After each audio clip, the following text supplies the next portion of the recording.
this tutorial, we're going to practice adding and subtracting polynomials.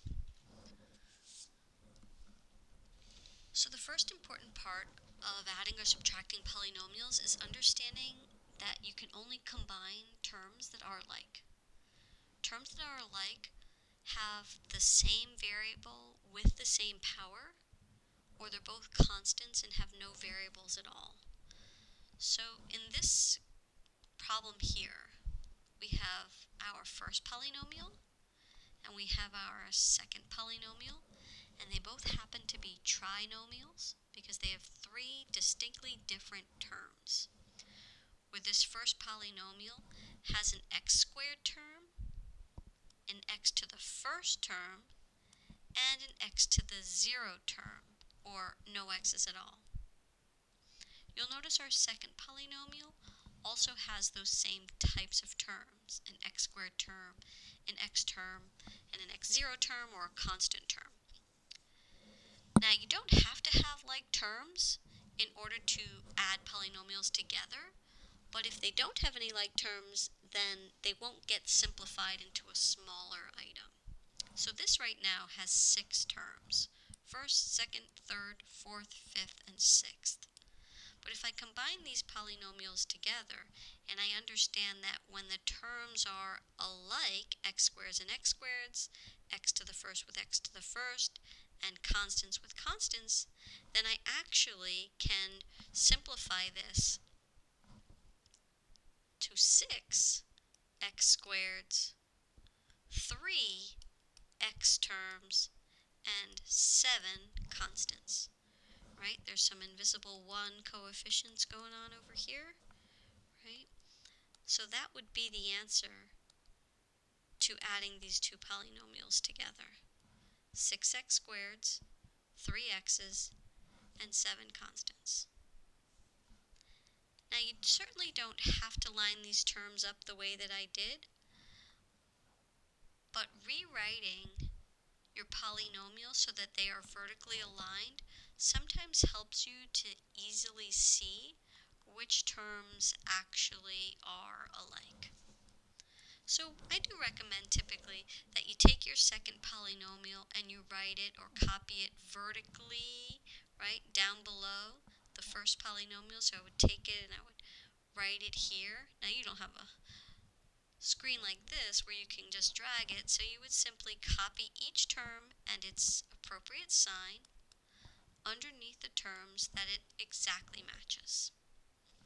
1x squared and 1x squared makes 2 x squared pieces. Notice the variables and their exponents, the variables and their exponents remain the same.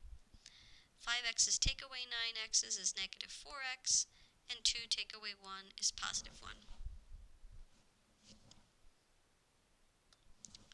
Let's take a look at another example here. So I'm going to take this second polynomial and I'm going to line it up perfectly underneath. So if this is a negative x squared term, it's not going to line up exactly underneath this, and it's certainly not going to line up exactly underneath this. So I have a couple of choices about where I can put it. I can put it up here in the front, I can put it down here at the end, but if I were to write this in descending order, right? If I were to write my exponents in descending or going down, right, descending order, then the x squared term would lie in between these two. Would not be underneath, but kind of in between. So I'm going to take this negative x squared term and I'm just going to kind of write it in between there. I'm going to take this positive 7x and write it here, and this constant and write it at the end. This one has no like term, so I'm simply going to bring it down by itself as 2x cubed. Negative x squared had no like term, so I'm going to bring that down and leave it the same. But positive 7x and minus x, those can combine to 6x. And my final term here, my constants, would be 6. So notice not every term in this problem was able to combine with another term. I did have these two terms that were standalone, so I leave them the same and put them in descending order. Okay, I think you're ready to try these on your own. Pause the video, give them a try, unpause the video when you're ready to check your work. Okay, let's take a look at your answers for these first three examples. Pause the video to look it over, and then resume the video to keep trying. If you feel like you need some more practice, I have 3 more questions for you here that you can give a try. If you feel like you know them already, do a little quick math in your head, and then fast forward the video to get to the answers. Or pause the video and give it a try. Here are the solutions.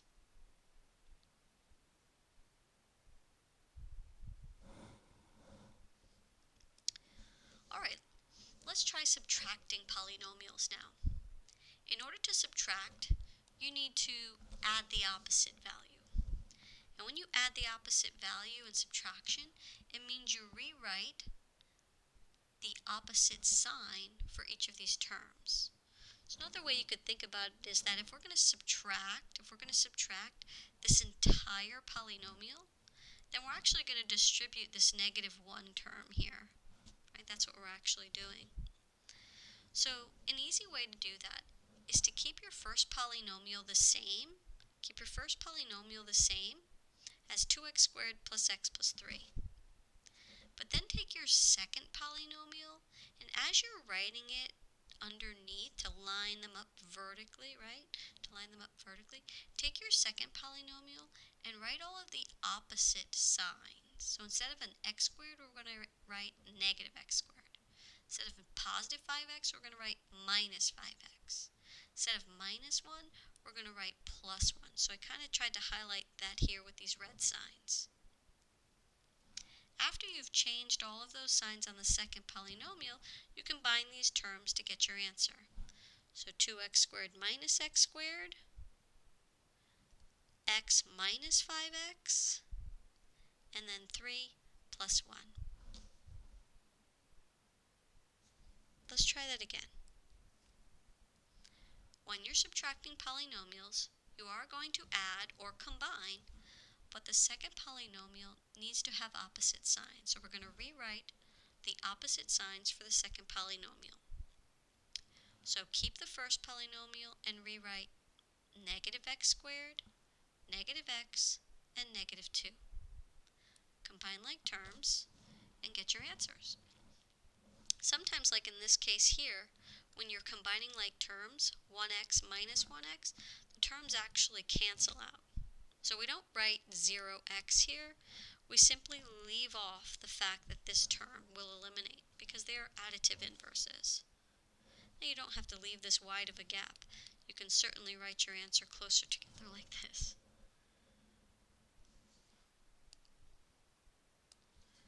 Let's try a few on your own.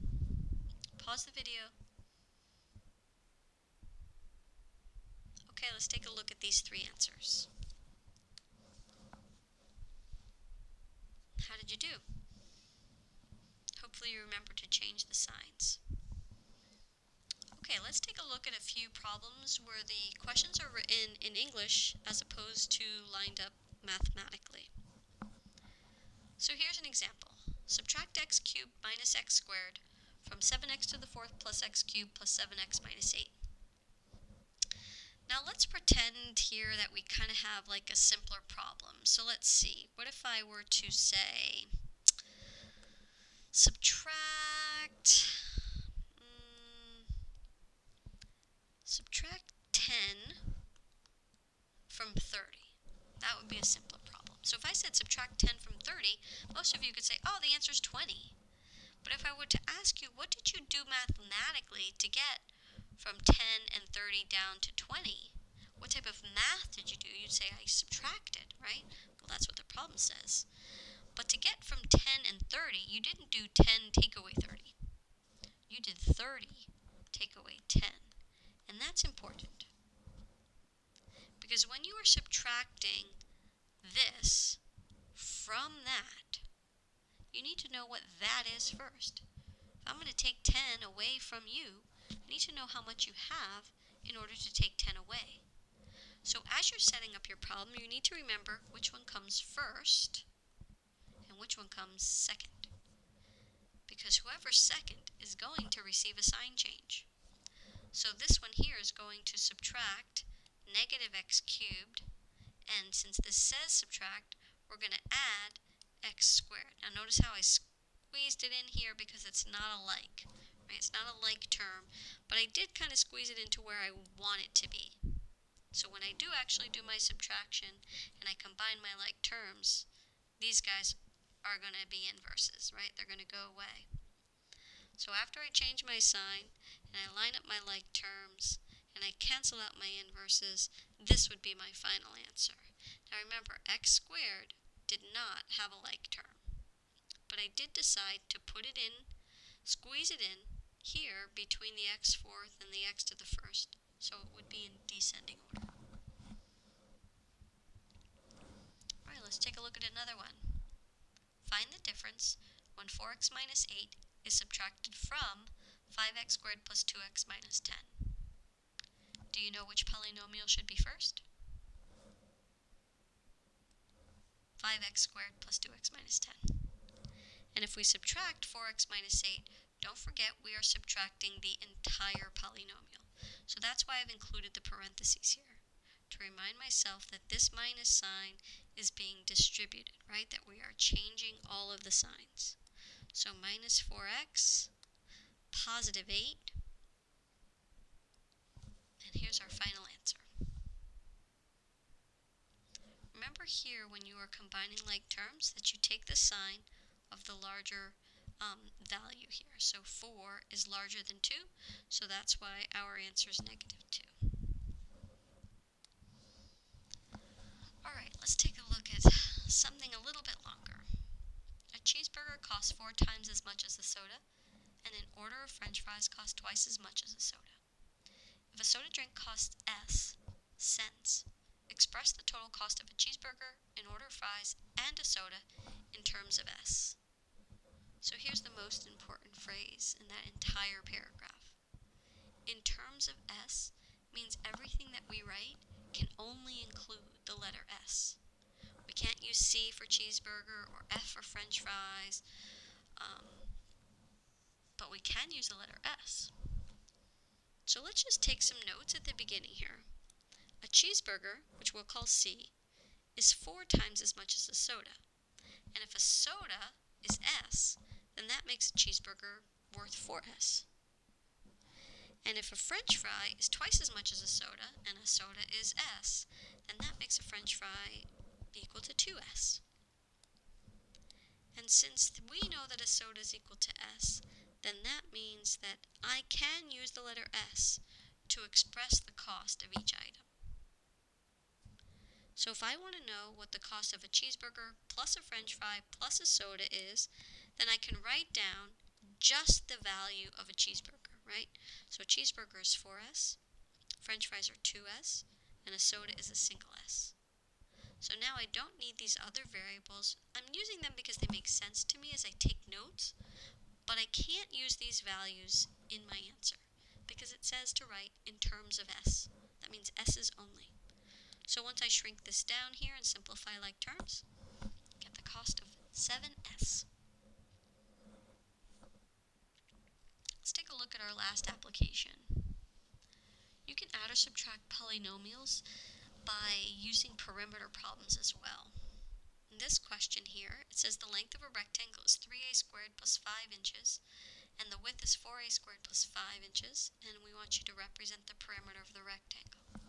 Now remember, just because I told you the length and the width doesn't mean you don't have to maybe bring some other prior knowledge to the problem. So perimeter is the sum of all of the sides. If you have a rectangle, then that means there's something special about the sides, and that is that the lengths are equal and the widths are equal. And if you know that, you can use this formula as a shortcut, right?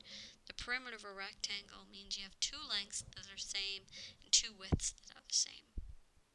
So if the length is 3a squared plus 5, then that means I have 2 lengths, 3a squared plus 5, and 2 widths, or 2 4a squared plus 5.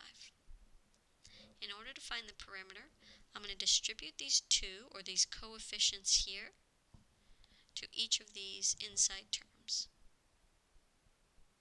Once I'm done, I can take these 4 terms and simplify them down to this binomial here. This is your final answer. It cannot be simplified anymore because these terms do not share the same letter, right? They don't both have a variable, and even if this did have an a, it has to also share the same power. So this is the perimeter. Now let's work backwards for a second. Pretend I didn't tell you what the width was, but I did tell you that the perimeter was 14a squared plus 20. So if the perimeter is 14a squared plus 20, I could work my way backwards as well. I know that I would be subtracting 2 of these, and then I could figure out what was left over. That concludes our lesson on adding and subtracting polynomials.